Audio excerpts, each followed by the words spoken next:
Welcome to Asia Pacific Defence Reporter, your go-to source for cutting-edge security insights in the region. Get ready for rapid-fire analysis and commentary from the Asia Pacific with your host, Kim Bergman. Hello, welcome back, and thanks for listening.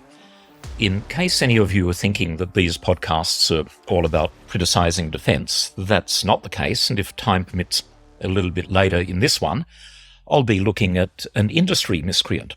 It's a good story from about 10 years ago, but it still has a lot of resonance today. But getting back to the main theme, as I've explained before, I believe that a lot of what defence is doing, particularly on the acquisition side of things, needs to be called out because the organisation lacks any meaningful scrutiny. And it's changed from about 20 years ago when it was relatively open and cooperative. These days, if I were to ask a question, how many boots does a two-footed soldier need? The answer would be suppressed for reasons of national security.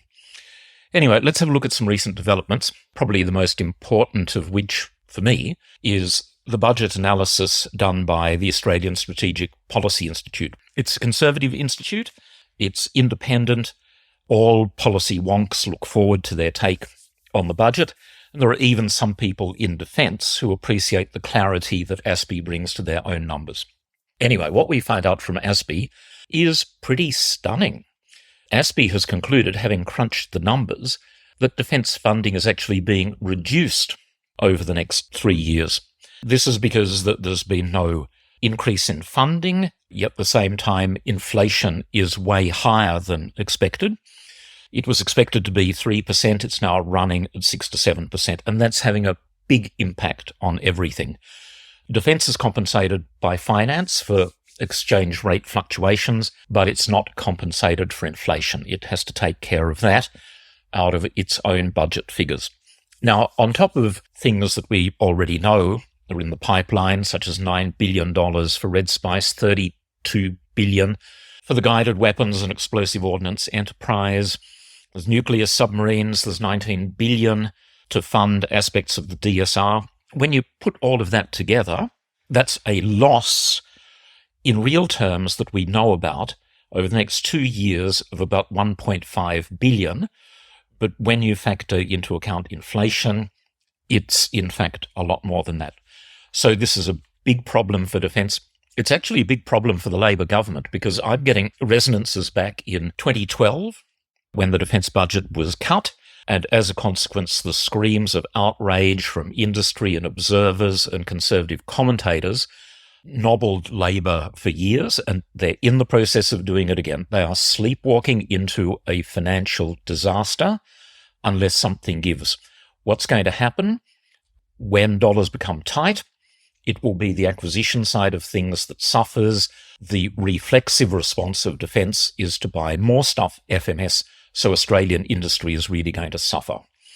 There's always a delayed effect with these things. Industry is doing okay now because of orders placed 1, 2, 3 years ago. But if there's a dry up in funds, that'll manifest itself again in a few years hence. Now, if people think, okay, you're just criticising, what would you come up with? I actually have a little bit of a wish list when it comes to making some savings. I would defer or cancel the order for M1A2 main battle tanks, that's $4 billion. I defer or cancel the Apache and Black Hawk purchases, that's $11 billion. I defer and certainly study the C-130J replacement, that's $10 billion. So straight away, that's $25 billion. Okay, that has to be balanced out by I would order extra infantry fighting vehicles, taking the current number from 129 to 300. So that's about plus $5 billion for that. We still need a replacement of older C-130Js, but I'd be having a very good look, as the Dutch have done, at the Embraer KC-390, a twin-jet transport aircraft, far more capable than the C-130J and a modern generation aircraft. So when you put all of that together, that's a total saving of $14 billion. And the consequence just in these areas is for a far more modern, balanced force than the one we're in the process of acquiring. And if people were to say, oh, look, we can't offend the United States because so much of it is coming from there, I'd push back by saying, well, hang on. You don't mind offending the French by cancelling the attack class submarine program. You don't mind offending the South Koreans by cancelling the second tranche of self-propelled howitzers. So what is it about this special relationship that we have with the United States that people are too scared to offend them? I mean, surely, we're Australians, we're independent, and it should be possible to say to people in the United States, listen, we buy untold hundreds of billions of dollars worth of your stuff, and we will continue to do so. However, at the moment, we have a real budgetary squeeze, and unfortunately, terribly sorry, these programs just have got to go. Now, in these contracts, there has to be a force majeure clause somewhere. If there's not, that would seem strange. And if the United States were to turn around and say to our people, no, you signed for these things, you're going to take them no matter what, and we want our money, what does that say about the so-called special relationship? Come on, people, I've got to show a bit of a spine here. It has enormous consequences, not only for the amount of money that we're spending, but the way that we're spending it. Okay, sigh. Let's now turn to another exemplar of what I think is just an unjustifiable FMS purchasing decision. I've touched on it before, and that's about the SURTASS passive towed array system that Australia will spend something like $307 million acquiring. I've mentioned this before. Defence never announced this. When I broke the story, it was followed up by the ABC. Defence of yes, indirectly confirmed that it's going to happen, justifying that this needs to occur because of Australia's deteriorating circumstances and we need rapid capability. Well, there's quite a lot to say about that. And I'll start off firstly with this rapid capability stuff. Going through FMS slows things down. It's about a minimum 2-year delay before the sale gets purchased, and often it's much longer than that. If you want something rapid, go to the Australian sonar industry, which is highly capable. Australia has developed over the last 40 years in particular niche expertise in sonar. It had its genesis in the 70s and 80s when DSTO did a lot of pioneering work, realizing that the waters around Australia are generally shallow and warm, and they have all sorts of peculiarities. Like, as I recall, you have snapping shrimp at about 60 meters of depth, which cause absolute havoc with a whole lot of sonar operations. It's kind of unique to Australia. Anyway, so we've built up this expertise. It's in the national interest. It's previously been declared a priority. And now, with this absurd SURTASS decision, we're going to fritter it all away. I mean, what's the justification? Who can possibly think that this is a good idea? Imagine this. It's actually not too much of a stretch. Imagine that the Australian wine industry is in a state of crisis. China tariffs, natural disasters, you've got a whole lot of people struggling, and the government turns around and orders $307 million of wine from the Napa Valley in California. I mean, people would be rioting in the streets about this sort of stuff. It would be considered an outrage. The minister responsible, who'd signed off on this, would be marched out of office and wouldn't even be pre-selected. Yet, with this American towed array sonar system, there's barely a ripple. Pardon the pun. I mean, come on, industry and industry associations, it's not my livelihood at stake here. It's not me that's going to be losing the technology forever. Do something about it. Agitate. Contact Miles and Conroy and just say this is completely unacceptable. If I'm sounding a bit angry, it's actually because I am. I can see the sort of road smash that's happening when it comes to Australian industry. And as I say, it's going to be 2012 all over again. It's an irony that a Labor government, which says that they're all about local jobs and spending in Australia, is sleepwalking, I believe, into yet another disaster. And if you don't believe me, and this is a bit of cross-promotion for the magazine, the next edition of which will come out pretty soon, I've recorded really a bombshell interview, and sorry for that appalling pun, with Rob Nioa, the CEO of the company that bears his name, where we talk about the guided weapons and explosive ordnance enterprise in the context of FMS purchases. And Rob, for those of you who know him, he has a purely commercial background. He's one of Australia's great defence speakers, and whatever he has to say, believe me, is well worth listening to. And I'll just give you a couple of quotes from a very, very long interview that will give you the flavour of where he's coming from. He says, "In my view, FMS is redundant and no longer fit for purpose in regard to munitions." And then a little later, "If we are going to rely on FMS, or even think that we are going to get any meaningful addition to our GUIO inventory within a short time via FMS, that would be a very flawed assumption." And Rob goes on to elaborate on that. He also, by the way, comes up with a number of pretty quick solutions, and let's just hope that people in government listen to what he's got to say. Now, in that context, a shout out to the new head of GUIO, Air Marshal Leon Phillips, as previously bagging defence for releasability of information. At least Air Marshal Phillips, who I've never met, again has provided some information to the magazine about his perspective on the GUIO. What I'm hoping is that he's senior enough that if people in the department tried to muzzle him from speaking, he said, "Listen, it's undoubtedly in our interests to communicate with industry, and if you try and stop me from doing so, I'm going to quit."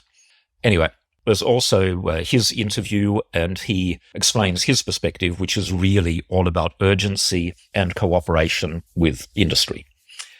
And now to the industry miscreant. Pour yourself a glass of wine or freshen up the pot of tea.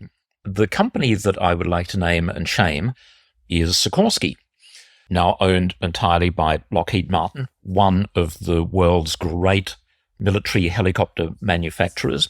Australia is a very important customer of theirs. This year, they are actually celebrating their 100th birthday. So, happy birthday, Sikorsky.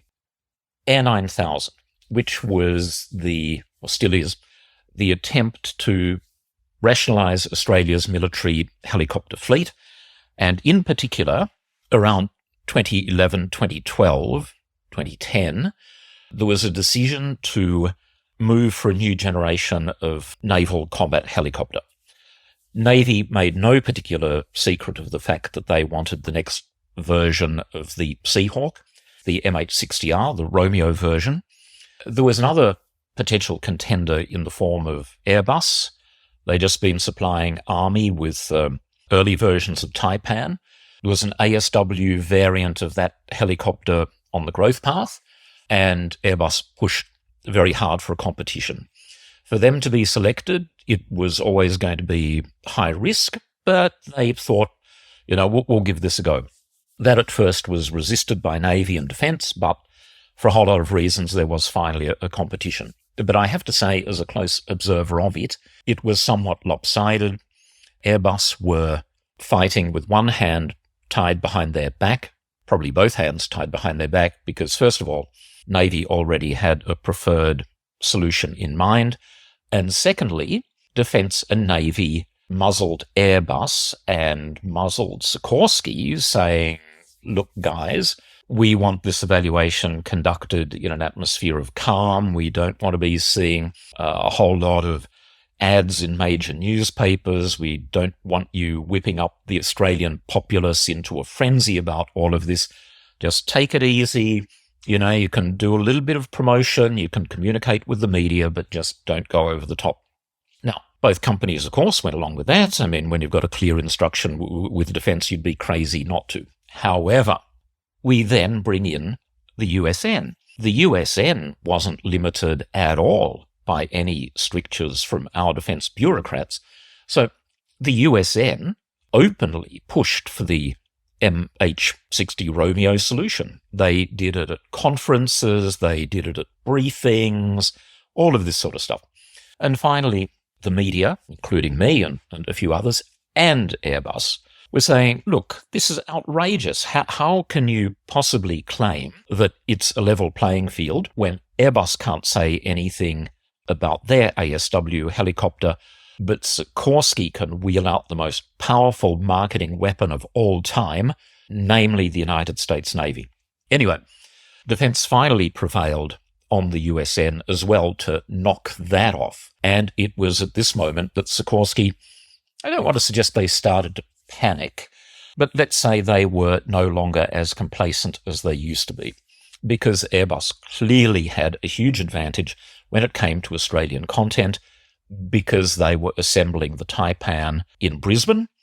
And so their argument was, hey, look, it's the same airframe for the ASW variant, so we'll keep on churning them out at Brisbane with a very high level of Australian content, whereas the Sikorsky solution was a fully imported one.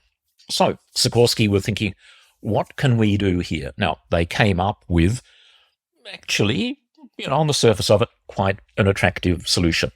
They offered to buy back all of Army's Black Hawk helicopters that were being replaced by the Taipan.